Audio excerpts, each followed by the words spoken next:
Dengah Sudana patut bersyukur meski rumah yang ia tempati roboh Rabu 5 Oktober pagi. Warga Dusun Timbrah, Desa Pakse, Bali, Kecamatan Dawan ini selamat saat atap dan dindingnya luluh lantah. Sudana tak menyangka rumah yang ia tempati sejak lama itu tiba-tiba ambruk di saat keluarga tengah menyiapkan sarana upacara untuk Biodalan Bude Cemengklau. Ia menuturkan kejadian tersebut terjadi pada pukul 5:30. Tanpa ada angin kencang atau hujan badai, rumah berbahan atap bambu itu seketika roboh. Ia mengaku saat itu akan bersiap membuat banten untuk upacara.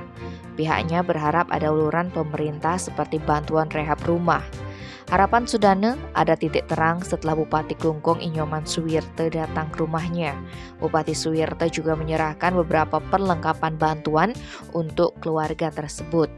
Bupati asal Ceningan Nusa Penida itu akan mengupayakan untuk bantuan rehab rumah. Dirinya berharap bantuan yang diberikan dapat mengurangi beban keluarga yang terkena musibah tersebut. Tim Bali Express melaporkan.